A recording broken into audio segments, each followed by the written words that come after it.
The lobby of the Ashford Grand Hotel held the silence of a place that had learned to charge for its own atmosphere.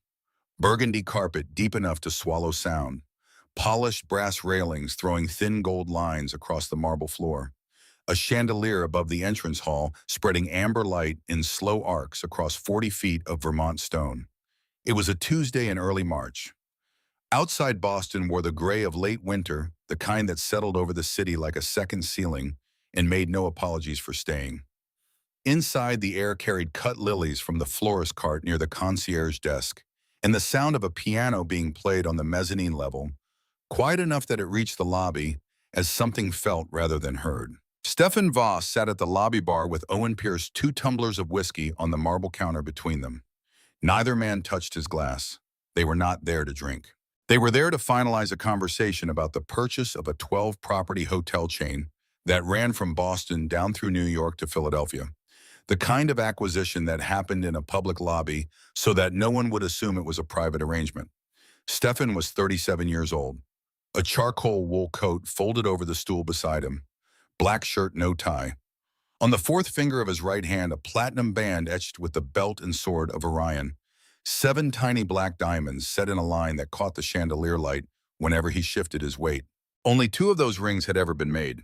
One was on his hand. The other had been last seen 6 years ago on the gravel bank of a river in Providence, pressed into a stranger's palm in the dark. Stefan turned the ring 3 times around his finger without noticing the motion. He had done it every morning since the funeral. A habit so deep it had become something else entirely, not grief and not ritual. Just the thing his right hand did when his mind traveled somewhere he had not given it permission to go. 8 men stationed within 20 feet of their employer registered every figure that moved through the lobby, hands shifted inside coats not drawn, only present, the way men in their profession kept a room. None of them registered the child. She appeared at the bar stool with the soundless certainty of a 6-year-old who had decided to go somewhere and saw no reason to announce the decision. Small even for her age. A navy peacoat, 2 sizes too warm for the heated interior. A stuffed cat held under her left arm, the animal missing its right ear, the gray fur worn soft at the places small hands most often gripped it. She did not look at Stefan's face. She looked at his hand, with the pure and unperformed curiosity of a person who has not yet learned to pretend they did not notice something. Owen Pierce stopped breathing. He had known Stefan Voss for 20 years. He had sat beside him in rooms where lesser men begged for their lives. He had stood beside him at a cemetery in March 6 years ago and said nothing useful and known it. He had never seen Stefan Voss go pale. It lasted 1 second. The child spoke. "Sir," she said in the calm voice of a person asking about the weather, "my mom has a ring just like yours." Stefan looked down at her dark hair, her eyes which were the exact shape of his own eyes in photographs from before the years had settled into him, at the small dark mole on her left cheek occupying the precise position of the one in a photograph on his desk on the 34th floor of Voss Holdings that had not been moved in 6 years. His jaw tightened once and released. He said nothing. From across the lobby came a woman moving with the controlled walk of someone trying not to run. A gray knit cap, a coat half buttoned, her breath catching in her throat. "Lily. Lily, honey, you cannot run off like that." She arrived at the bar. She reached for the child's shoulder. Then she lifted her head. Her eyes found Stefan's. She froze. Stefan looked at a face he had last seen on an ultrasound photograph, and in a wedding photograph, and in 1,000 mornings of waking up in a room that still carried years later the faint trace of her perfume because he had never asked anyone to open the windows and let it out. Neither of them spoke. Around them, the lobby continued. A bellhop crossed the marble with a luggage cart. An elevator chimed. A woman laughed at the concierge desk. None of it reached the space between them. From the far bank of elevators, Daniel Croft stepped out, measured walk hands easy at his sides. 52 years old and silver at the temples, a jaw that carried the faint asymmetry of reconstruction. He scanned the lobby with the efficiency of a man who had spent his entire adult life knowing where every door was. His eyes found the back of Stefan's head, found the child, found the woman. For the first time in 12 years, Daniel Croft's face went the color of old newsprint. Nora caught that color from 30 feet away. She had been looking for it for 6 years. She stepped forward in one motion, took Lily's free hand, and leaned in close enough that her breath reached Stefan's collar. 3 sentences, barely above a whisper. Then she was moving. The revolving door, the cold street outside, a yellow cab at the curb she had noted on the way in. The door closed and the cab moved into traffic on Boylston and was gone. Stefan stood at the lobby bar with a tumbler of whiskey in his hand and did not move for a long time. Daniel Croft arrived at his shoulder 11 seconds later. "Boss," he said. His voice carried exactly the weight it had carried all morning. "The room is ready whenever you are." Stefan turned his head very slowly and looked at his consigliere. He looked at the black leather gloves Daniel wore in every season through every year Stefan had known him. He looked at the fine line of moisture at the edge of Daniel's hairline that had not been there 10 minutes ago. He looked at the way Daniel's left hand had gone still against his coat in the manner of controlled tension that Stefan had filed away over 12 years without ever thinking to wonder what the tension was about. "Go up," Stefan said. "I will be there in 5." He crossed the lobby without hurry and pushed through the door of the executive restroom and stood at the marble counter with both palms flat on the cold stone. His hands were shaking. They had not shaken since the morning Owen called from Providence and told him to sit down. The child had his eyes. She had the mole on her left cheek from a photograph that had lived on his desk for 6 years. He was not losing his mind. The woman he had buried was alive. She had a daughter, his daughter. She had come within arm's reach of him after 6 years and had not come home. And she had not come home because whoever had taken her off that highway in Providence was close enough to his table that she had to stay dead to stay breathing. 3 sentences. "Don't follow me. Don't trust him. I will find you." Stefan straightened. He ran cold water over both hands. He dried them on a linen towel. When he walked into the Ashford meeting room 4 minutes later, his face was the face the city knew. The meeting ran 90 minutes. He signed a letter of intent and shook 3 hands and said he looked forward to Thursday. In the hallway outside, he caught Owen by the elbow and said 4 words very quietly. Owen looked at him for a long moment and went. That night at 11:43, a plain white envelope slid through the mail slot of the Beacon Hill townhouse. No name on the front. Stefan recognized the handwriting before he picked it up. 4 lines in blue pen, an address on Charles Street, a time, 1 instruction, 1 plea. He read them twice, then he sat at the desk in the study with both hands flat on the blotter and did not move for a long time. From the safe behind the painting on the north wall, he took out a wooden box he had not opened in 4 years. A linen handkerchief, a photograph from an afternoon on the Harvard Bridge, a letter in her handwriting, the creases worn soft from the number of times he had opened and refolded it. He sat on the floor with his back against the bookshelf and read the letter by lamplight as he had read it many times before. For the first time since the morning of the empty coffin, Stefan Voss began quietly to laugh. Not because anything was funny, because she was alive, and she had left him a note. And tomorrow at 10 o'clock on Charles Street, everything he had taught himself to stop believing in would be sitting at a corner table waiting for him. To understand what those 4 lines meant, you have to go back 6 years. You have to go back to a night on Interstate 95 in Providence, Rhode Island, on the 14th of March when the sky threw down, hail the size of marbles, and Nora Callahan Voss was 22 years old and 5 months pregnant and 20 minutes outside Boston, and the happiest she had been since the morning the pharmacy test came back positive. She had come from Women and Infants Hospital that afternoon. She had sat in a small examination room and watched a technician move a probe across her stomach and listened to a sound that was not quite music and not quite machinery, but something entirely its own, vital and continuous and certain. She had called Stefan from the parking structure the moment the doors closed behind her. His voice had changed when she told him. Not the way voices change when news is bad. The way a voice changes when a man who has spent his entire adult life building walls hears something that makes building walls seem for the first time beside the point. It was a girl. He was in Manhattan. He promised to be home before midnight. She drove north on I-95 with the ultrasound photograph tucked into the wallet on the passenger seat. The radio played something she liked. The heater ran warm. She was thinking about names. She was thinking about the room on the 3rd floor of the Beacon Hill townhouse she had been mentally repainting for 2 months. The sky cracked open at mile marker 47. Hard white hail against the windshield with the sound of 1,000 small hammers. She slowed. 50, then 40. She reached for the brake at a long curve and felt the first wrong thing. The pedal gave where it should have held. She pressed harder. The car slowed, but not enough. Not the way it should have. The black SUV came up on her left with its headlights off. She saw it for 1 second, long enough to see the shape, long enough to see it accelerate, long enough in the fraction before impact to see the face behind the wheel lit briefly by the dashboard glow. A face she recognized from across dinner tables and from the corner of rooms and from 12 years of it, standing one step behind the most important man in her life. Then the impact. The guardrail. The sky turning sideways. The bank. Cold. The Blackstone River was 2 feet deep at that stretch. This was the only reason she survived. The shoulder belt she had double-checked at the hospital held her body in place while the car rolled and came to rest on its side in the shallow water. Cold drove through the broken window and brought her back before her lungs could fill. Then a voice from the bank above. "Stay still, honey. I have got you. Don't move yet." Irene Doyle was 34 years old, an emergency room nurse at Miriam Hospital, driving home to New Hampshire after a double shift. She had seen the taillights go over the guardrail. She was there before anyone else. She had the folding knife from her glove box out before she reached the water's edge. She cut the shoulder belt.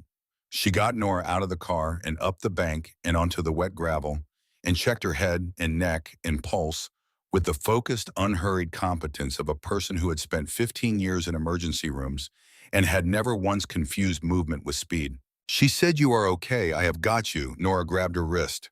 "Don't call an ambulance," she whispered. "Please, they will find me." Her left hand stayed on her stomach. "Please." Irene went very still. In 15 years of nursing, she had learned the difference between a concussion talking and a person who knew exactly what they were saying. This woman's eyes were clear. Her grip was steady. She was not confused. She was afraid of something specific, and she knew what it was. Nora reached up with her right hand. She slipped her plain wedding band off her finger and pressed it into Irene's palm and closed the nurse's fingers over it. "If I die," she said, "give this to Stefan Voss. He is in Boston. If I live, don't tell anyone I did. Please help me." Irene Doyle had been carrying a judgment about this night for 6 years by the time this story reaches its end. But on that riverbank in the rain, she made her decision in the space of one breath. She helped Nora up the slope. She drove 2 hours north through the dark to her house in Portsmouth, New Hampshire, with the heating on full and the woman who was not dead asleep in the passenger seat. On the kitchen television the following morning, the news anchor said that Stefan Voss's wife had been killed in a single vehicle accident on I-95 in heavy weather. The body had not been recovered. A private service had been scheduled. Nora watched the report to its end. She turned off the television. She sat in the silence of the kitchen and thought. 4 people had known she was driving that road at that hour. Stefan had known because she had called him. His private physician had known because the appointment had been made through his office. Owen Pierce had known because Owen always knew Stefan's schedule, and by extension, hers.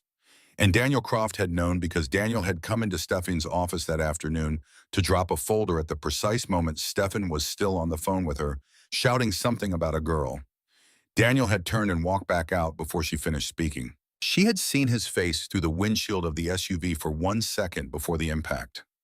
1 second was enough. She knew his eyes. She had been in the same rooms as those eyes for 2 years of marriage. She had sat across dinner tables from them. She had watched them at a graveside she did not yet know was waiting for her, kind and steady and entirely false. She knew.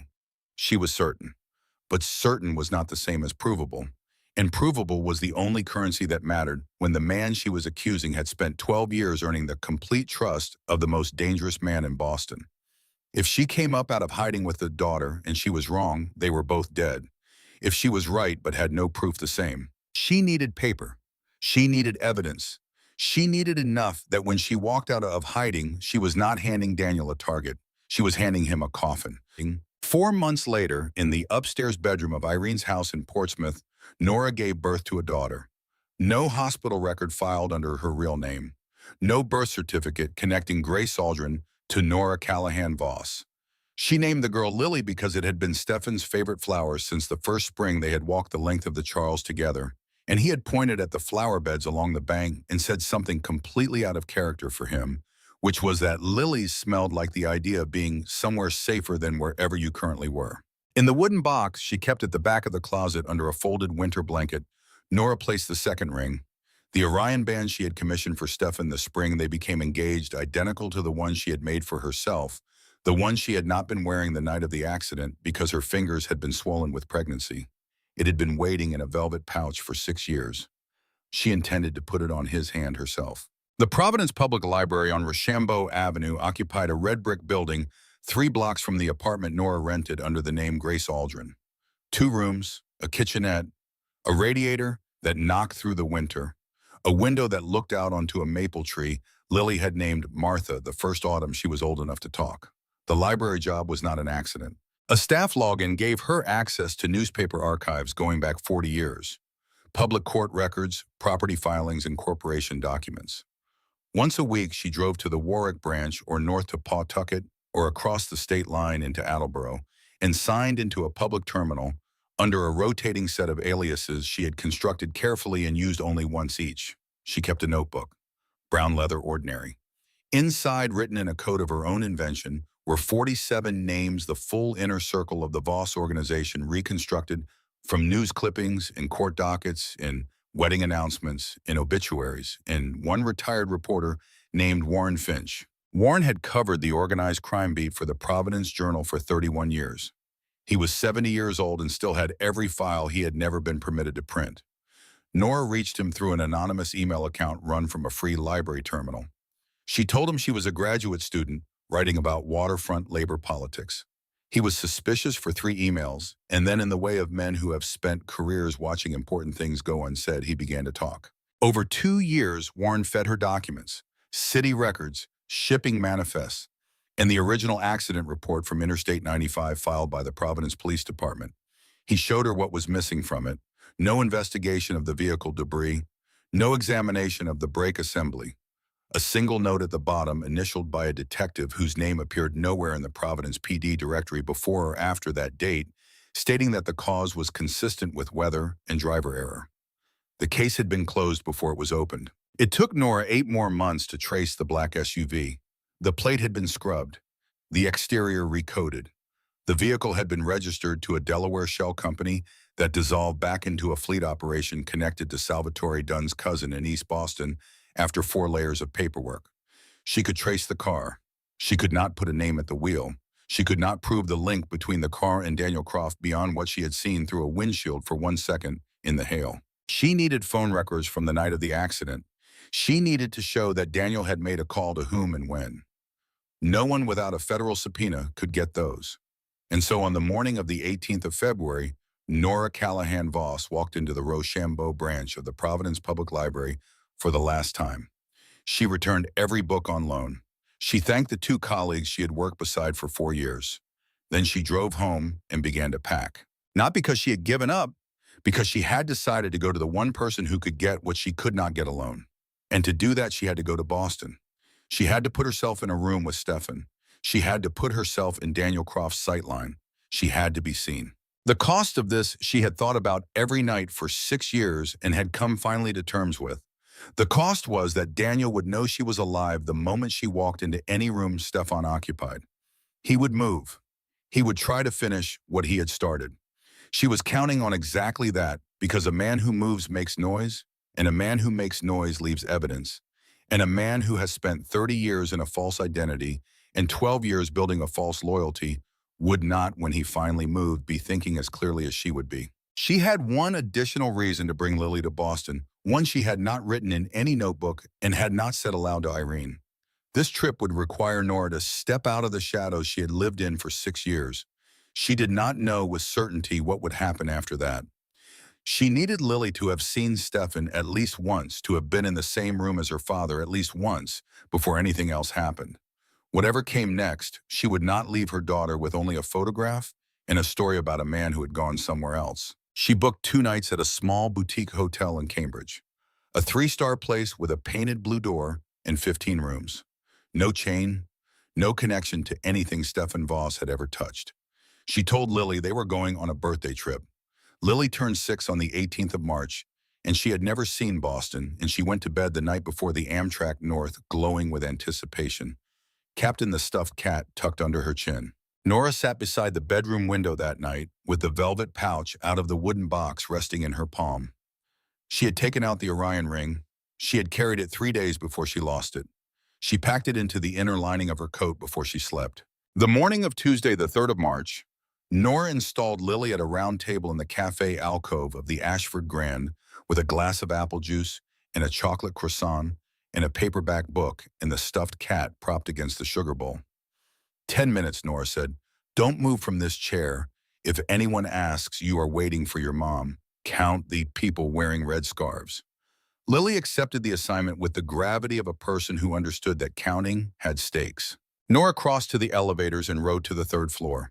She walked the carpeted hallway once slowly as if looking for a conference room that was not hers. She passed the door of the Ashford Salon, where a Voss nameplate had been set out on a brass easel. Through the partly open door, she saw Daniel Croft at the far end of an oval table sorting papers into 2 piles. Black leather gloves even here, even indoors. She had always thought the gloves were a personal affectation. She understood now they were not.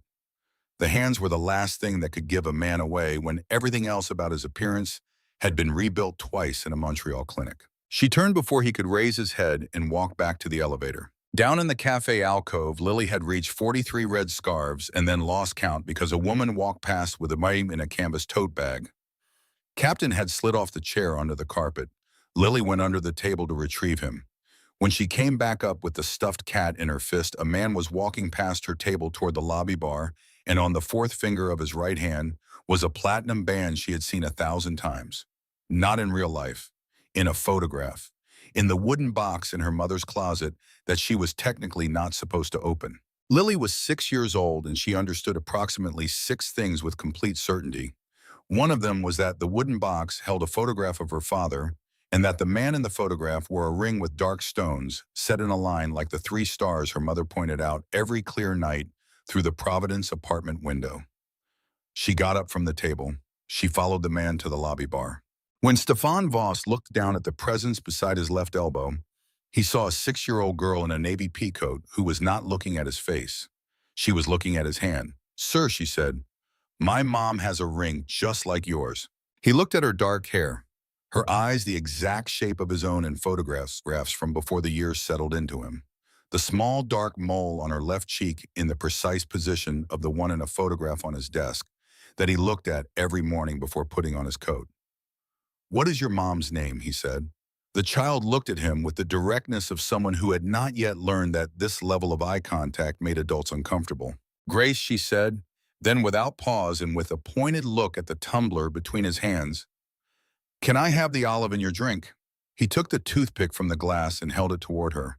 She accepted the olive in 2 small fingers and put it in her mouth with careful ceremony. And in the 3 seconds of that small transaction, Stefan Voss felt every wall he had built over 6 years of learning to carry a loss develop a crack he had not authorized and could not stop. He heard the voice from the direction of the elevators. "Lily, Lily, honey, you cannot." It broke off. He did not turn around immediately. He sat for 1 full second with his hands on the bar counter and understood with the clarity of a man who had survived everything by knowing what he was about to walk into, that if he turned around, the world he had learned to live inside would be replaced by a different world entirely. He turned around. A woman in a gray knit cap stood 8 feet away, coat half buttoned, one hand raised toward her daughter suspended in the air.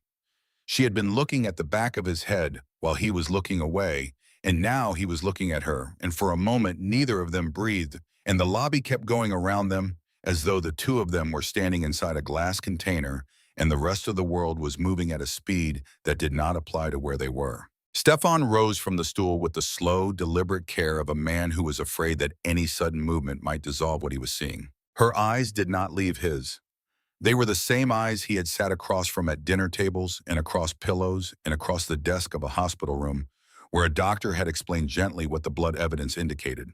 The same ones that looked at him from the photograph on his desk that he had not moved in 6 years because some part of him had never fully believed what the closed coffin implied. She stepped to the side, took Lily's hand and leaned forward. Her lips came close to his collar.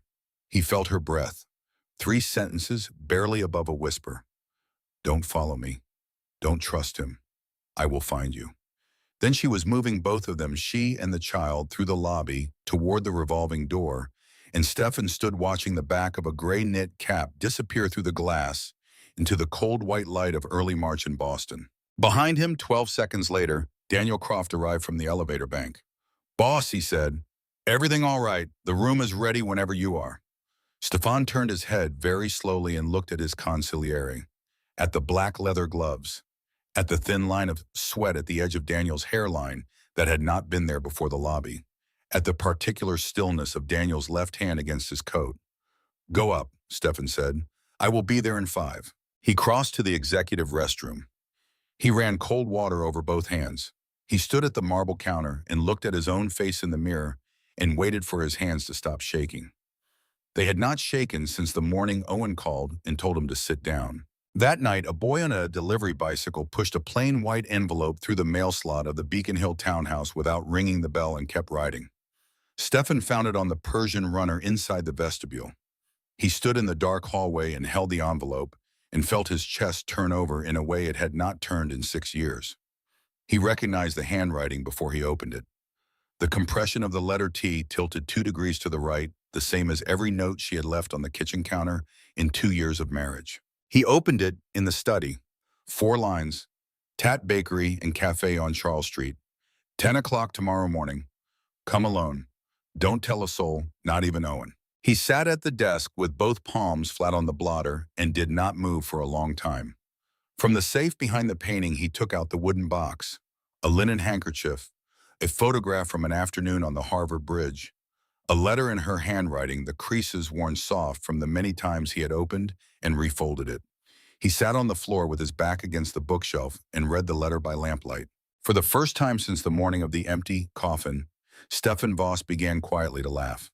Not because anything was funny, because she was alive. The safe apartment on Warren Avenue in the South End occupied the top floor of a pre-war brownstone that Stefan had purchased 4 years ago under a corporate name that did not appear on any ledger Daniel Croft had ever been permitted to see. Steel door, keypad entry, a service elevator requiring 2 separate codes. The apartment was furnished the way safe spaces always were, with the minimum required for function and nothing that would allow a person to forget why they were there. A long gray sofa, a kitchen stocked with staples, a table that seated 4. Nora sat at that table the morning after Tata Cafe with the brown leather notebook open in front of her and a cup of coffee she had made because making coffee was something to do with her hands. Stefan sat across from her. Owen Pierce sat at the end of the table with his glasses pushed up into his gray hair and a legal pad covered in small, careful handwriting. He had spent the night running a complete financial background on Daniel Croft from a standalone machine at the Beacon Hill study, one that had never touched the Voss network using banking contacts. Stefan had never introduced to his consigliere. He had been awake since 3 in the morning. He looked like a man who had found something and was choosing the right way to say it. The wire transfers, Owen said, and set a printed spreadsheet on the table. 14 of them over 6 years, routed through a law firm in Zurich into a Cayman shell. I have been watching for 3 years without understanding who owned it. I understand now, he paused. $4.2 million. The source, after 2 layers of misdirection, is a Dunn holding company operating out of East Boston.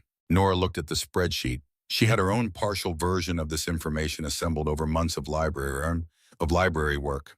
Owen had the complete picture. 6 years of payments, regular and patient, the financial signature of a man who had been on 2 payrolls for a very long time. That is enough for a federal grand jury, Owen said, but it does not tell us who Daniel Croft actually is. It tells us who he works for, not who he was before he walked into that steakhouse in Atlantic City 12 years ago. Nora looked up from the spreadsheet. She said she knew someone who could tell them. Before the meeting ended, Owen made one additional call from the landline in the kitchen to the head of security at the Ashford Grand Hotel. He asked in calm and measured language that an independent backup of the lobby camera feeds from the previous 24 hours be routed to a private server he maintained entirely outside the Voss network, a server Daniel Croft had never been told existed and had no access to. The security director agreed without question. Owen made a note on his legal pad, folded it once, and put it in his coat pocket. Warren Finch arrived at the 3 that afternoon. 70 years old, a wool scarf around his neck, a leather portfolio under his arm. He had driven up from Cranston in a car with a broken passenger window and had not mentioned it. Stefan met him at the steel door and shook his hand. Warren looked at him with the eyes of a man who had spent 30 years writing about a family from the outside and had not expected to be standing inside one of its rooms. Your wife told me she was a graduate student, Warren said. She is, Stefan said. She graduated from a different program than the one she described. Warren came inside. He opened the portfolio and laid out what he had brought with the deliberate care of a man who understood the weight of paper. 3 photographs, 2 sets of bank records, a photocopy of a Providence Journal article from November 1996 printed once and then 3 days later. Quietly suppressed, Warren had kept his copy in a fireproof box under his desk for 29 years, because he had known with the instinct of a reporter who had covered this beat for 3 decades that one day it would matter.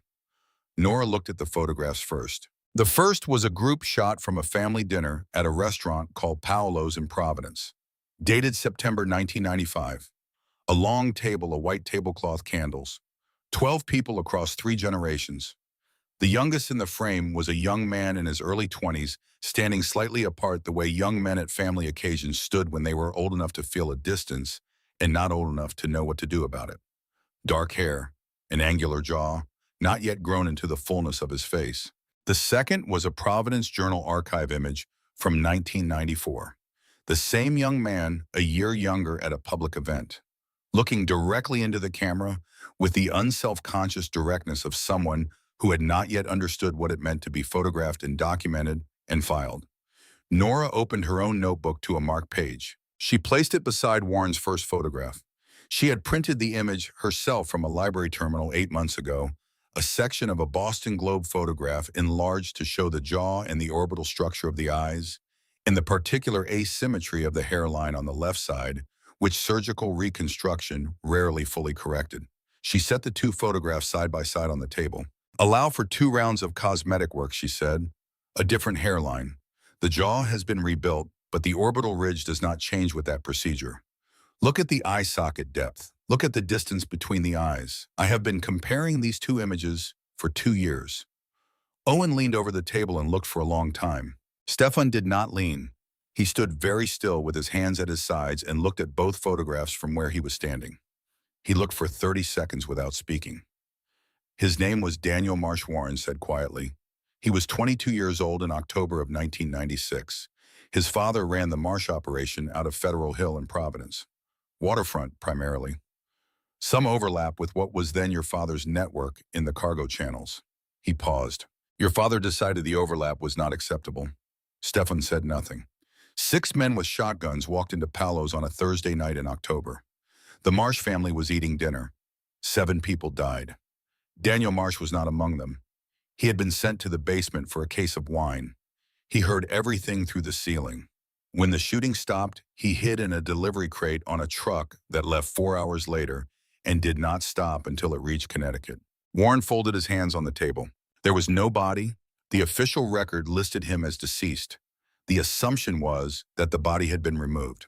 That was the assumption everyone made, including your father. He was bleeding from a pellet that had come through the basement door. A contact in Connecticut stitched him up. After that, the record goes dark for almost 2 years. He surfaces in the Bronx in the spring of 1998 under the name Daniel Croft, with a social security number belonging to a boy who drowned in 1987. Rhode Island dental records a history that would hold up against casual scrutiny and collapse under serious examination. But by then, he was already useful to people who did not perform serious examination. He picked up the suppressed newspaper article and set it on the table. I wrote this the week after Paolo's, Warren said.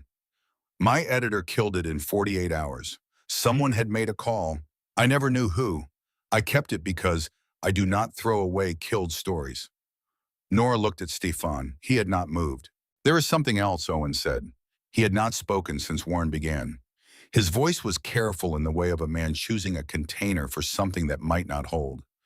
3 years ago, Daniel Croft married your sister. The silence that followed was a different quality from any that had come before it. Stefan turned very slowly and looked at Owen. Elise, he said. Yes, she has a son, 2 years old. Stefan walked to the window. He stood looking out at Warren Avenue at the bare trees and the parked cars and the gray strip of sky above the rooftops. He stood there long enough that Nora could see the specific quality of stillness he went to in rooms where survival required not showing what was happening on the inside. She had known this part was coming. She had concluded finally that there was no way to handle it that made it smaller than it was. A man had spent 30 years building toward a single goal. He had gotten inside the family. He had married the sister. He had placed a child in the center of it. That was not recklessness. That was patience of a kind that bordered on something else entirely. Elise does not know, Owen said. Not yet, Nora said. And then after a moment, she is not our enemy. Whatever she found out, and whenever she found it out, she is not our enemy. Stefan nodded once without turning from the window. That evening, Nora called Irene from the bedroom with the door closed. Irene was in Vermont by then at a cabin in the northeast part of the state that Stefan had purchased under a dead uncle's name, and that no one in the Voss organization had ever been told about. Not Owen, not Dex Rourke, no one. The address existed in Stefan's memory and nowhere else until he had given it to Irene that morning in a call of 30 seconds. She is fine, Irene said. She drew pictures for 2 hours and then she made me read 4 chapters of the Hollow Tree book, and then she fell asleep holding Captain. Can I talk to her? She is asleep, Nora. It is past 9. I know. I will have her call you in the morning. The call came through at 8:45 the next morning. Irene's voice. First, she wants to show you her school notebook. She says it is important. The video call connected, and Lily's face filled the screen, flushed from the Vermont cold, wearing a blue sweater. She was holding a spiral notebook with a blue cover, and her name printed on the front in her own careful lettering, the L and the Y slightly larger than the other letters, because she was still working out proportions. Mom, Lily said with the gravity of a 6-year-old delivering important news. I have to show you something I have been doing. She opened the notebook. She turned it to face the camera. Nora looked at the page, then at the next one, and the next. Lily held each page up in turn, steady waiting. Every week for over a year. Not perfectly every week, there were gaps where other things had crowded the ritual out. But consistently, persistently, with the focused intention of a small person who had decided something mattered and was going to act accordingly, Lily had opened her school notebook to a fresh page and drawn the 3 stars of Orion's belt. Beneath each drawing, in her careful printing, she had written Daddy's star map. Not all of them said exactly that. Some said stars for Dad. One said 3 stars like the ring. The earliest ones from when she had first begun just had the drawing and a single letter D. I have been practicing, Lily said. She pointed to an early drawing. This one is not very good. The middle star is too far over. She pointed to a recent page. This one is better. Irene says I should show you. Irene says you would want to know. Nora did not speak for a long time. She was looking at the notebook through a phone screen in a bedroom in the South End, with the gray Boston light coming through the curtains, and she was trying to locate a word for what she was feeling, and finding that no single word was large enough. Lily had been looking for her father for over a year, in the only way available to her, with the only information she had. 3 stars on a ring in a wooden box in a closet. She had not asked. She had not made it a problem. She had simply done what a 6-year-old does when she decides something is worth doing, which is to begin and then continue and not stop. Come into the frame, Nora said finally. And when Lily moved the notebook and her face appeared, Nora told her she had done beautifully. Every single one of them. Irene says I will meet him soon, Lily said. Irene is right. Lily nodded with the satisfaction of a person receiving confirmation of something she had already decided. Tell him I can draw Orion really well now, she said. I want him to know before he sees it so he is not surprised. After the call ended, Nora sat in the dark bedroom for several minutes. Stefan knocked. He came in and sat on the edge of the bed, and she showed him the screenshot she had taken of the notebook page, the one with 3 careful stars and the words Daddy's star map printed beneath them. Stefan looked at it for a long time. He handed the phone back without speaking. He reached over and put his hand over hers. They sat in the gray morning light, 2 people who had spent 6 years learning to carry something that had just become for the first time possible to set down. The call from Elise came that night at 11:52. Stefan listened for 2 minutes without speaking. Then he said not to go back to the house tonight. He gave her an address, said it once, and told her to trust him the way she had trusted him when they were children. He waited. Then he said he was sorry. He ended the call. He set the phone on the table. Owen looked at him. She found a passport in his safe 14 months ago, Stephen said. A Canadian passport. A different name. She looked at it for 2 days and then she locked it back in the safe and said nothing to anyone. She has been living with that knowledge for over a year. The kitchen was quiet. She was protecting her son, Nora said. Both men looked at her. That is what she was doing, Nora said. She found something she did not understand completely, and she was afraid that the truth of it would take her child's father away from him. She made the wrong choice, but she made it for the right reason. Elise is not complicit. She is a mother who was drowning and did not know which way was up. We do not treat her as anything other than what she is. She looked at Stefan. The boy is 2 years old, she said. When this is finished, he is part of this family, under the Voss name if Elise agrees. He did not choose his father. Stefan said nothing. He turned the ring 3 times around his finger. It was enough. Nora built the trap herself. She spent 2 days at the kitchen table with a city map, a printed floor plan of the Linden Room restaurant in Cambridge, and a legal pad. Stefan sat beside her for portions of it. Owen came and went, adding information where he had it, asking questions when the logic needed testing. But the architecture was hers, and both men understood that. The Linden Room was a small, high-ceilinged restaurant on a side street in Cambridge. Family-owned. The owner, a man named Garrett Oakes, had been married to Stefan's cousin for 11 years. He was not a member of any organization, and he was not being asked to become one. He was being asked to close on Friday evening at 7, citing a kitchen incident, refund every reservation, and leave the back door accessible. He agreed without hesitation and asked no questions. The information had to reach Daniel, and it had to reach him through a channel he trusted. Owen had identified the leak 8 months ago, a driver named Harlan Delaney on a quiet Dunn retainer since the previous spring. Delaney did not know he had been identified. Owen had kept this information in reserve, the way a careful player keeps a piece he intends to sacrifice at exactly the right moment. He arranged for Delaney to be in an adjacent room when he made a phone call, one side only, in which Stefan was heard arranging for his wife to meet a federal prosecutor at the Linden Room at 8:30 Friday night. A sworn affidavit, recorded testimony. Everything that would put Daniel Croft in a federal cell for the rest of his life. Delaney made his own call within 90 minutes. Nora had insisted on one condition: she would not be in the restaurant. Not because she was afraid. She would not be in the restaurant because she was not a prop in someone else's plan.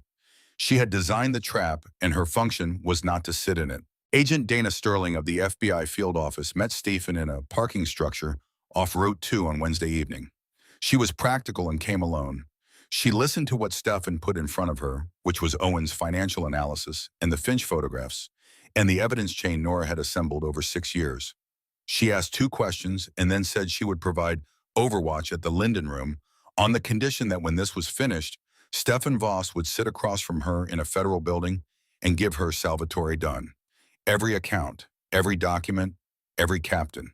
I am done with the empire, Stefan told her. I just want my wife. Sterling nodded. She shook his hand and left. A junior agent named Rivera, 5'5", dark hair, the same general build as Nora, was assigned to sit at the back table of the Linden Room in Nora's coat and Nora's gray knit cap, back to the door, a menu open in front of her. The plan was clean and logical, and had Nora told herself as she examined it from every angle, the evening before accounted for everything she could account for. She had not accounted for 2 teams. Friday night arrived with the patience of March in New England, cold and carrying the smell of old snow still clinging to the edges of things. At 6:45, Nora sat at the kitchen table in the Warren Avenue apartment with the brown leather notebook closed in front of her and her hands around a cup of tea.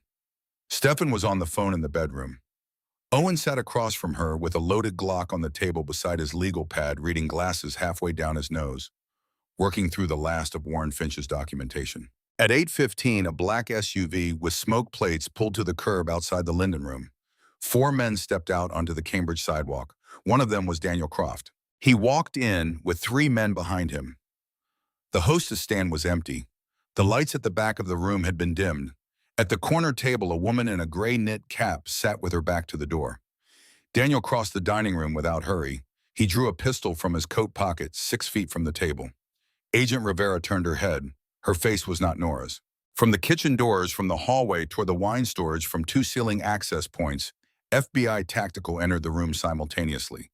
Voices, commands, the clatter of equipment in close quarters. Daniel moved before any of them completed the first instruction. His second weapon came from his left pocket, and he fired it into the air above his own men, not at the agents and in the chaos that followed.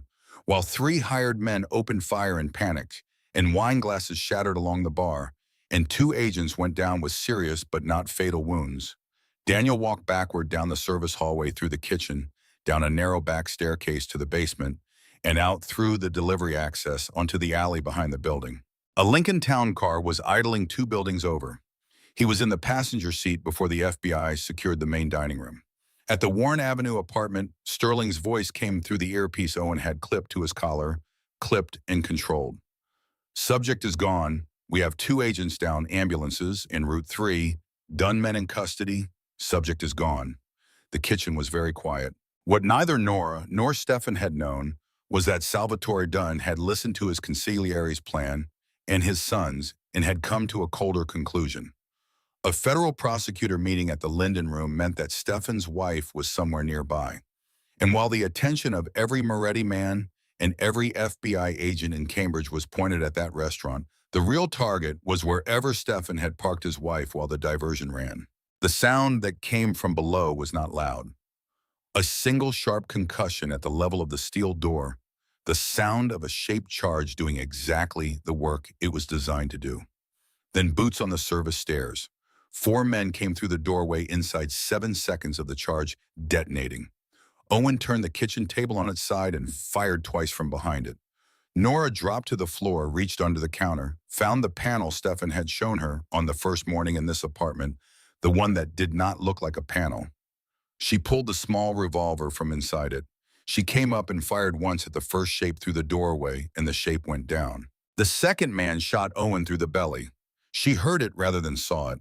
A distinct sound different from the report of the Glock, and then the sound of Owen going down in stages, one knee and then the other, and then a hard landing against the overturned table. A hand closed on the back of her sweater. She was pulled off the floor, her wrists wrenched behind her, tape across her mouth. She drove her heel into the nearest shin and felt it connect, but there were 2 of them now, and the weight differential was not something she could fight through in a kitchen.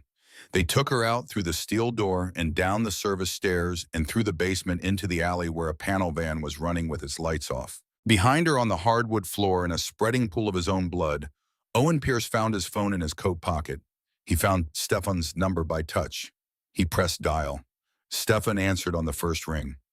Owen's voice came out the way voices come out when the body is using everything it has on more urgent tasks than speech. Stefan, he said. They took her. Dunn, South Waterfront, warehouse. The phone fell from his hand onto the floor. 30 miles away, Stefan picked up his earpiece from where he had set it and put it back in and stood up. The South Boston waterfront at 2 in the morning carried the cold of a place that had decided the harbor was its business and not its comfort. The channel markers threw amber light across the water in slow intervals. The cranes along the working piers stood against the sky like the silhouettes of enormous animals that had stopped moving and simply waited. The warehouse marked with the faded Dunn cold chain logo occupied 200 feet of the waterfront at the south end of the district. Built for refrigerated storage in the early 70s and modified twice since then in ways that prioritize function over everything else. Steel walls, a truss ceiling 40 feet above the floor, container stacks along the interior walls 4 units high, 1 main roll-up entrance on the east face, a secondary vehicle door on the north wall padlocked from inside, a mezzanine level running the full length of the west wall with an iron staircase at the south end, and an office box bolted against the upper north corner, lit from within by a single bulb that had been burning since Nora arrived. Stefan Voss stood in the shadow of a loading crane on the north approach with a plate carrier over his coat and an earpiece in his right ear and his hand still at his sides.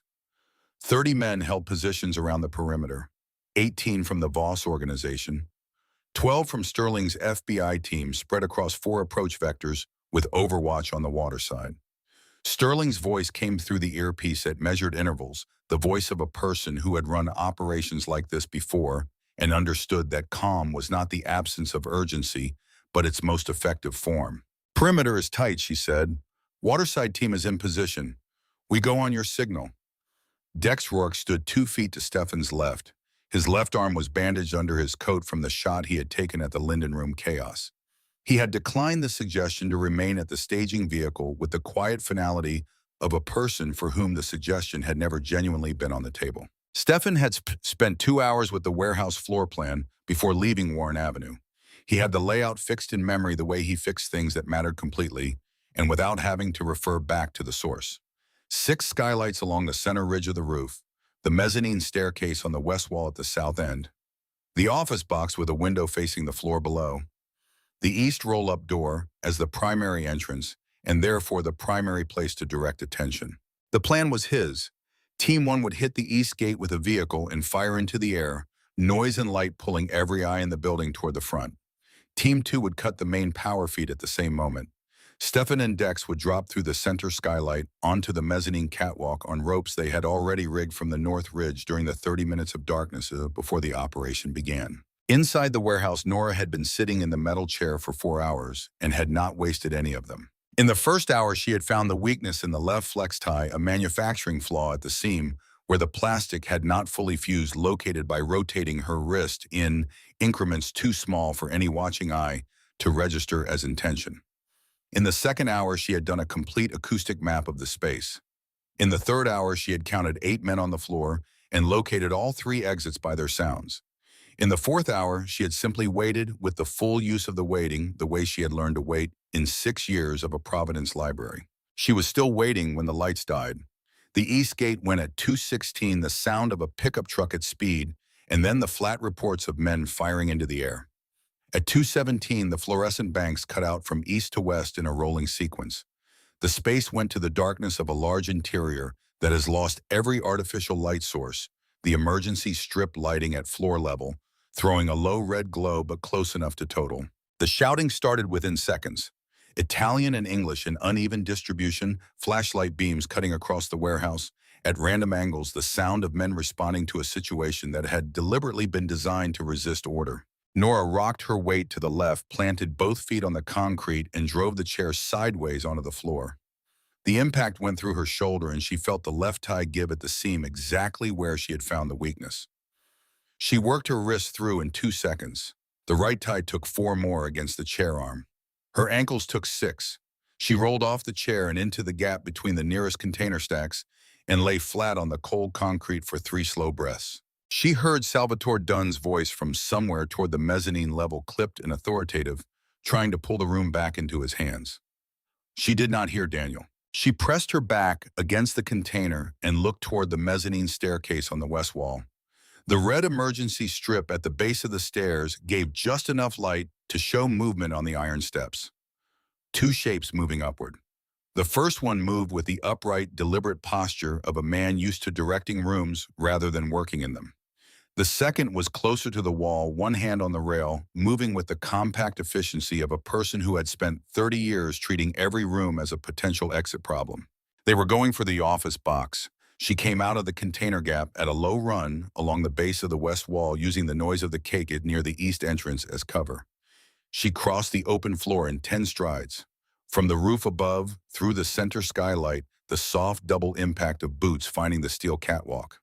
Then a voice low and carrying in the way of a voice that had learned to cover distance without raising its pitch. She heard her name. She took the staircase in a run. Stefan came down from the catwalk at the south end of the mezzanine at the same moment. They reached each other in the dark above the main floor. His hand found her wrist, and then her face. 3 seconds of silent inventory. She was intact. He knew it without needing her to say it. She told him quickly. They went up, both of them, to the office box. He handed her the small pistol from his second holster. He reached into his coat and pressed something else into her right palm, small and folded, and closed her fingers over it before she could look.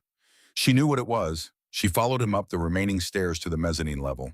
The mezzanine was steel grating running the full length of the west wall, wide enough for 2 people to pass carefully 40 feet above the main floor.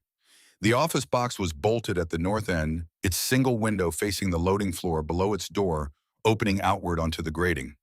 Below them, Sterling's teams were pushing through the east entrance, the sounds of a tactical clearance moving through the building. Dunn had reached the mezzanine and was moving north along the grating when Stefan came over the top of the staircase.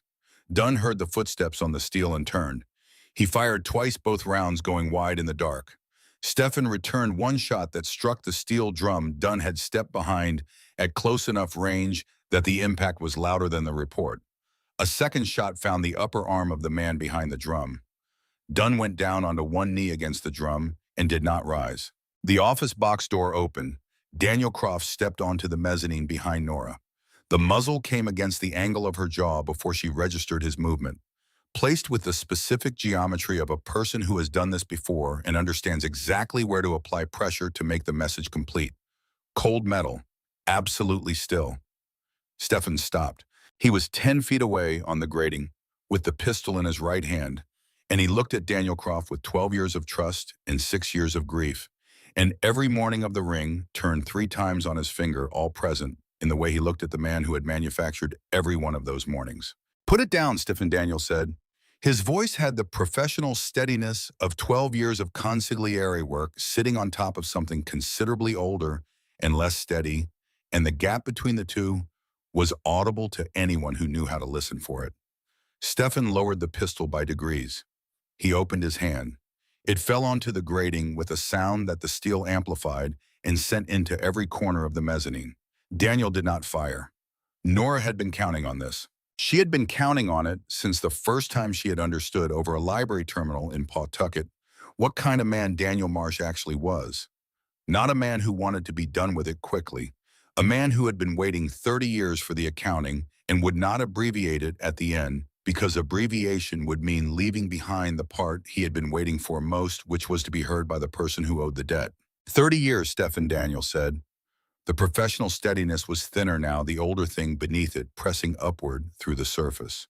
30 years I sat at your table and managed your money and stood at your shoulder in rooms where the city's most powerful men made their decisions, and not one of them, not one in 12 years, ever looked past the suit and the gloves and the loyalty and saw what was actually standing there. Not one of them until your wife." He paused. "Your father walked into a restaurant in Providence in October of 1996 and killed my family for a disagreement about a shipping corridor that was worth less than the dinner they were eating when he did it. My father, 2 uncles, a cousin who was 19 years old and had never done anything to anyone. 7 people who sat down for dinner on a Thursday night the way they had every Thursday for 20 years. The warehouse below was quieter now. Sterling's teams had the floor. I survived in a crate on a meat truck," Daniel said. "I rebuilt myself from nothing. I changed everything about my appearance and my voice and my name and my history, and I did it over 30 years without a single mistake. And every year at your table, I raised a glass and smiled and I waited. Because I wanted you to understand exactly what it felt like to have something you love taken from you in a room you thought was safe." Stefan said nothing. He was looking at Daniel with an expression that carried more information than most faces managed in a lifetime. It was not anger, though anger was in it. It was not grief, though grief was also there. But it was the expression of a man receiving a true account of a terrible act committed by someone he had loved, trying to determine what a person does with that truth when the person who committed the act is dead and the accounting cannot be made directly to the one who owes it. She understood his difficulty. She would think about that understanding for a long time in the months that came after. But she would think about it later. Right now, the folding knife was in her right hand where Stefan had placed it. Daniel Croft was looking at his enemy and not at her. Nora reached into the lining of her coat with her left hand. She drew out the velvet pouch. She opened it and set the Orion ring on her open palm and held it forward so that it caught the faint red glow of the emergency lighting below. Daniel Marsh looked down at it. 7 black diamonds in a line. The match to the one on Stefan's finger, the one he had been turning every morning for 6 years. The ring commissioned for his hand the spring of their engagement, carried in a wooden box in a closet in Providence, for 6 years packed into the lining of a coat on a morning in February, and brought to Boston for exactly this. "I carried this for 6 years," Nora said. "I never once considered not bringing it back." Daniel looked at the ring. In the 3 seconds his eyes moved away from her face, she drove the folding blade backward and down into the muscle of his right thigh in one short, deliberate motion. She put the full weight of 6 years into it. 6 years of Grace Aldrin in a 2-room apartment in Providence. 6 years of library terminals and coded notebooks and a child drawing stars in a school notebook. 6 years of a velvet pouch under a folded blanket in a closet carrying the ring that was meant for his hand. Daniel cried out. The pistol at her jaw jerked upward as his grip fractured. The round discharged on an upward angle, and the heat of it crossed the top of her right ear close enough to leave a thin line of scorched skin, the round striking the steel wall of the office box 3 feet above her head. Stefan crossed the 10 feet of grating in 2 strides and hit Daniel at shoulder height with everything he had, which was the weight of a larger man and 30 years of a debt that had just been fully explained to him, and that he had no way to address except through the immediate physical reality in front of him. They went down onto the steel grating together in a collision that rang through the entire mezzanine structure. The pistol skittered away through the grating into the dark below. Stefan drove a knee into Daniel's sternum and pinned his right wrist against the steel and reached with his free hand for his own pistol where it had landed 2 feet away. He pressed the muzzle flat against Daniel Marsh's forehead. His hand was shaking. He had not had a shaking hand in 20 years. He noticed it with the part of his mind that was still functioning as an observer, the part that had served him in every difficult room of his life. That part was failing him now because the detachment was gone, burned through by 4 hours of silence, while Nora was in a metal chair across a harbor, and he was on the other side of it doing logistics. Nora came up beside him on the grating. She put her hand on his shoulder. She said his name. She said, "Listen to me, not this way, look at me." He looked at her. She said he lives in a federal cell. He watches his son grow up, knowing exactly what his father was. Every year that boy gets older and asks questions that have no good answers, Daniel Marsh will be alive somewhere, counting the cost of what he chose. That is not mercy. That is a sentence no court can improve on, and you can give it to him right now without leaving anything of yourself on this grating. Stefan looked at her for a long moment. She held his eyes. She did not look away, and she did not add to what she had said because she had learned over 6 years in Providence that the most important words were the ones you did not say after you had already said the ones that mattered. Stefan breathed in. He breathed out. He lifted the pistol 3 inches from Daniel's forehead. He reversed his grip. He brought the butt down against Daniel's left temple with controlled and deliberate force once, and the sound of it was the sound of a thing concluded. Daniel Marsh went still on the steel grating. Stefan sat back on his heels. He set the pistol on the grating. He put both hands flat on the cold steel and looked at them. He said quietly, "For you, and for every morning she spent in a library in Providence because of what you put in motion." He stood up. He turned to Nora and reached for her ear where the discharged round had grazed the skin, a thin line bleeding in the way of scalp wounds more alarming than its actual depth warranted. He pressed the cuff of his sleeve against it with careful hands. She let him. She stood on the mezzanine grating and looked at the man on the steel floor and felt what arrived when a thing that has been carried for a very long time is finally set down. She had expected something cleaner than this, something with a clear edge to it. Instead, it arrived the way exhaustion arrives after sustained effort, not suddenly but in layers, each one heavier and more complete than the one before it. And underneath all of them, something quieter and more durable than relief, something closer to the feeling of a foundation that has always been there being recognized for the first time. Agent Sterling came up the mezzanine staircase with 2 tactical agents behind her. She stopped at the top and looked at the grating, at Daniel Marsh unconscious with his wrists being secured by one of her agents, at Dunn against the drum with a field dressing going on, at Stefan and Nora standing together at the north end of the catwalk. She said, "Are you both all right?"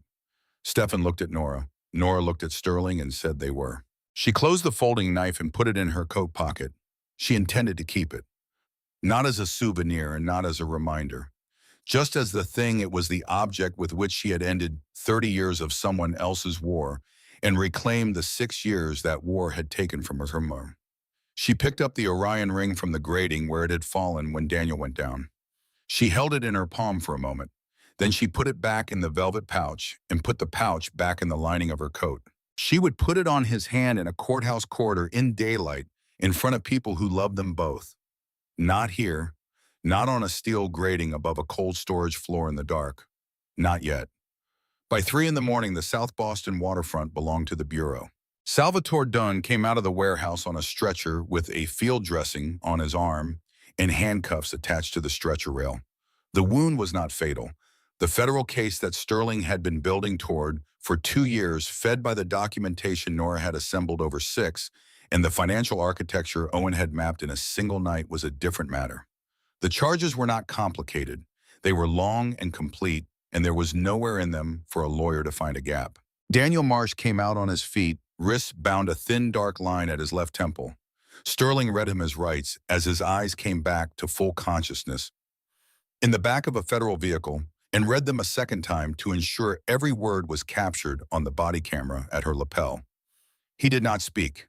He looked at the harbor through the van window as they drove away from the waterfront with the expression of a man who had arrived at the end of a 30-year journey and found that endings looked nothing like arrivals. 11 of Dunn's men were taken into custody that night. 3 did not leave the warehouse. One FBI agent, a man named Patrick Hale, who was 31 years old and had a daughter of 4 and a son of 7 months, was killed on the main floor by a round intended for Dex Rourke. This was the part of the night that could not be made clean.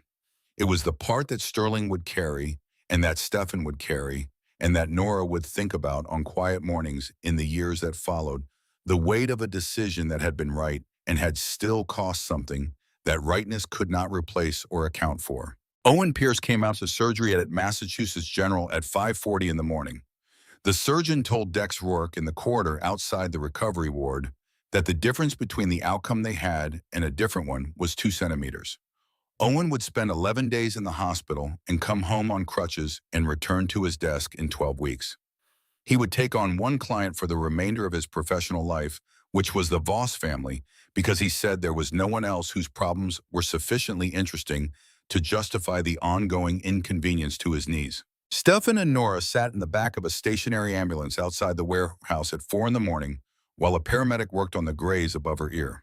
The harbor showed the first suggestion of a coming dawn at its eastern edge, not light yet, just the absence of the deepest dark. Nora sat with her hands in her lap and looked at the water. "Is it over?" she said.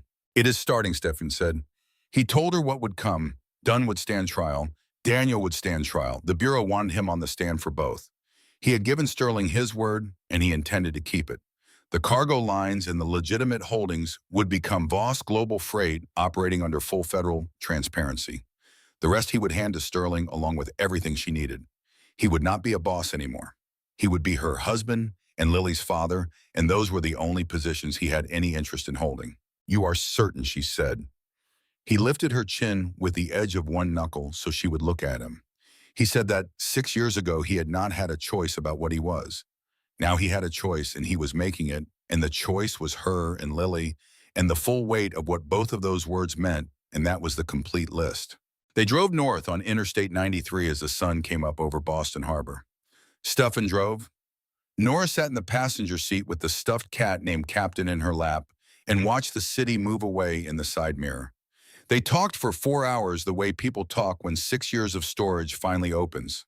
Not in order, not efficiently, in the way talk actually works when it has somewhere real to go.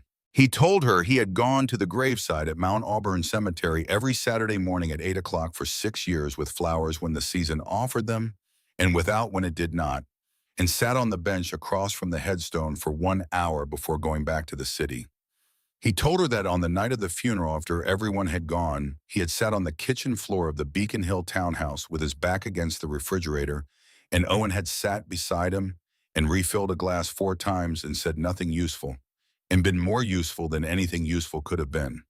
He told her he had kept the photograph on his desk and had not moved it.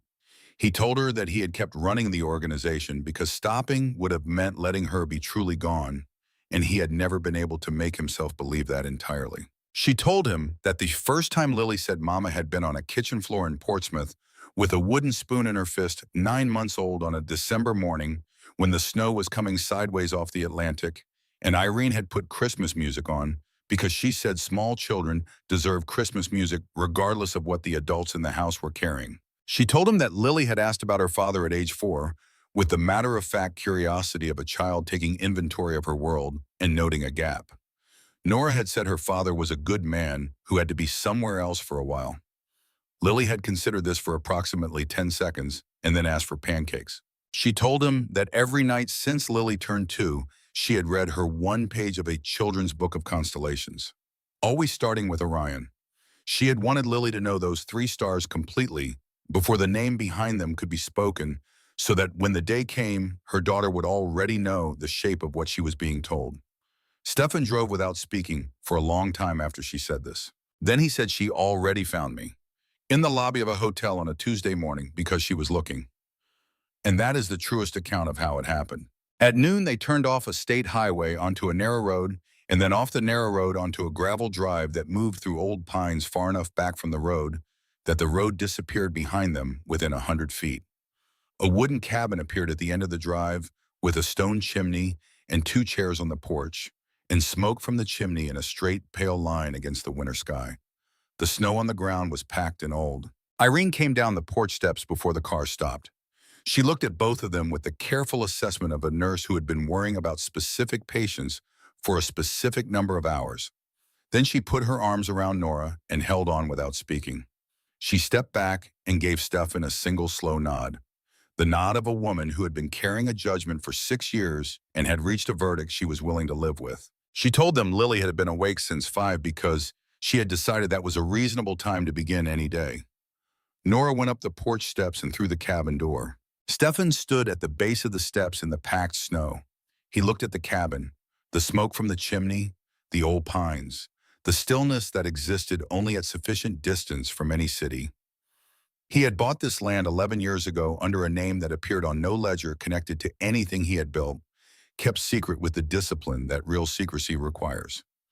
He had never known precisely what he was keeping it for. He understood now. A child appeared in the doorway in socked feet and a blue sweater, a book tucked under her arm with a finger between the pages because she had been in the middle of a chapter and had not wanted to lose her place even for something important. Lily stood on the porch and looked at the man at the base of the steps. She looked at his right hand first, the platinum band, 7 black diamonds in a line.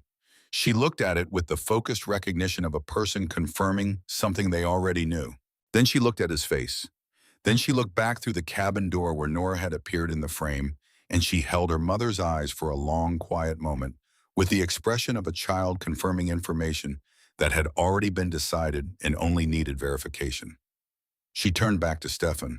He had gone down on one knee in the snow. He was not entirely certain when this had happened. It had happened before he decided it should, which was how the truest things in his life had always arrived before the decision that would have produced them. Lily walked down the 2 porch steps in her socked feet onto the packed snow without appearing to notice the cold. She stopped 2 feet in front of him. She tipped her head to one side in the way of a person giving a question the full consideration it deserved. "Do you know how to hug?" she said. Her voice was entirely serious. She said he had not been with her for a long time. He might have forgotten. Stefan opened his mouth. He closed it.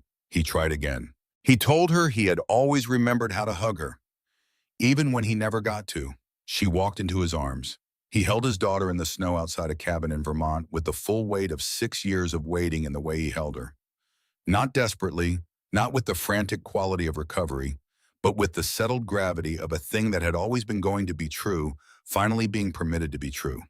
The difference between those two things was everything. Nora stood in the cabin doorway with one hand on the doorframe. Irene appeared beside her and handed her a cup of coffee without a word. The Vermont light came through the pines and fell across the 3 of them on the snow, pale and doing its best with what the season allowed.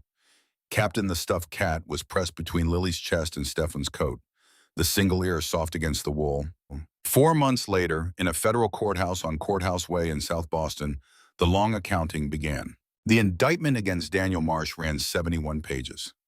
Conspiracy to commit murder, kidnapping, money laundering across 3 national borders, identity fraud extending back to the spring of 1997, racketeering under the federal statute that had put 5 men away before him. The government's sentencing recommendation was on the first page plain and without qualification: life without the possibility of parole. The indictment against Salvatore Dunn ran 44 pages. The recommendation was 42 years. Stefan took the stand on the 3rd day under a partial immunity agreement that Sterling and a senior federal prosecutor had negotiated over 19 hours in a room without windows. He answered every question put to him for 6 hours in a voice that never changed its register. He answered questions about the organization that no one in his position had answered in a federal courtroom with this degree of completeness in the history of the city. He answered them because he had given his word to Sterling and his word to Nora, and because the decision made on the mezzanine of a cold storage warehouse required acts to have meaning, and meaning was what he was after. Nora took the stand on the fifth day. She wore a plain dark blue dress. Her hair was pinned. She sat in the witness chair and told the complete 6-year story from a hospital parking lot in Providence to the floor of a warehouse on the South Boston waterfront in the precise sequential order of a woman who had been organizing and rehearsing this account for 6 years and was delivering it for the first and last time. The court reporter asked her twice to slow down for the record. The gallery did not move. At the end of her testimony, Nora turned in the witness chair and looked directly at Daniel Marsh at the defense table. He had looked at the floor or the table or the middle distance for 5 days. He had not looked at Stefan. He had not looked at Sterling. He had not until this moment looked at Nora. She held his eyes. She told him she did not hate him. She said she had never hated him. She said she understood what had been taken from his family and what that taking had made of him over 30 years. She said she felt for his son, who was 2 years old and innocent of everything, and who would grow up without his father because of choices made before the boy existed. She said that every day of that boy's life without a father in it was a choice Daniel Marsh had made for himself. She said that no court and no term of years would ever be heavier than that, and that he had handed it to himself. She stopped. Daniel Marsh raised his head and looked at her. For the first time in 30 years, the thing behind his eyes was not calculation or patience or the managed cold of a rage that had been compressed into a workable shape. It was something simpler and older and entirely without defense. The thing that surfaces when everything built over it has finally run out of the capacity to hold. His shoulders began to shake. The sound that came from him was quiet and entirely unperformed. Sound of a man weeping who has not wept in so long that the act has become unfamiliar, and the unfamiliarity made it worse rather than better. The jury returned on the afternoon of the 9th day. Life without parole for Daniel Marsh. 42 years for Salvatore Dunn. Outside the courthouse in the wide marble corridor, Elise Voss was waiting. Her coat was buttoned against the early spring cold, and her son was on her hip, 2 years old in a red jacket with his dark hair uncombed in the way of 2-year-olds whose hair was always uncombed. She had filed for divorce in the weeks following Stefan's call from the Beacon Hill study. She had been quiet about it in the way of a person who had been holding the wrong shape of something for a long time and was now holding the right shape and learning the difference between the two. She walked up to Nora. She said she was sorry for all of it, for what she had done and for what she had not done, and for the year she had lived in the same house as the truth and had not spoken it. Nora looked at her. She looked at the bond on her hip, who was examining the ceiling of the courthouse corridor with the complete and focused attention of a 2-year-old who had found something worth examining. She told Elise that she had protected her child. She said she had spent 6 years protecting her own, and she understood exactly what Elise had done and exactly when. She put her arms around the younger woman and held her for a moment. Then she stepped back and looked at the boy. She told Elise that this boy was theirs. Whatever name he carried and whatever roof he grew up under, he was part of the family. He had not chosen his father, and they were choosing him. Elise pressed her face against the top of her son's head and was quiet for a long time. It was in that corridor with Owen on one side of her on his crutches and Dex Rourke on the other in a dress shirt he appeared unexpectedly comfortable wearing, that Nora took the velvet pouch from her coat pocket and opened it and took out the Orion ring and put it on Stefan's right hand beside the one he had been wearing for 6 years. He looked down at it. Both rings on the same hand, the plain platinum band he had worn since their wedding, and the one she had commissioned the spring of their engagement, the one she had carried across 6 years and one river and back to him. He looked at her. She said, "I always meant to put it there myself." In the months that followed, Stefan Voss did what he had said he would do, which was everything. The warehouses along the harbor became Voss Global Freight, operating under full federal transparency, as specified in the cooperation agreement with Sterling's office. Every account visible, every contract on record. The operations that could not be made clean were handed to Sterling, along with the complete documentation she needed. 140 employees were retrained or reassigned or separated with the kind of severance that made separation something other than abandonment. Dex Rourke became Chief Operating Officer of Voss Global Freight and wore a dress shirt to work and was observed by everyone who had known him before to be unexpectedly suited to it. Owen Pierce came home on crutches and returned to his desk in 12 weeks and took one client and declined to discuss the matter with anyone who asked. Warren Finch wrote a book. he sent Nora a handwritten note offering her 20% of the royalties. She wrote back asking that her share go entirely into a fund for children whose parents were serving federal sentences because she had spent 6 years thinking about what children carried when the adults around them made catastrophic choices, and she wanted some portion of this story to go toward making that caring a little lighter. Agent Dana Sterling received a commendation and a promotion and called Nora 6 months after the verdicts to say that 3 additional prosecutions had followed from the documentation Nora had assembled over 6 years at library terminals in Providence and Pawtucket and Attleboro. She said that in 15 years of federal work, she had not encountered a civilian-assembled case file constructed under those conditions, and she wanted Nora to know that the 6 years had mattered in ways that extended far past the South Boston waterfront.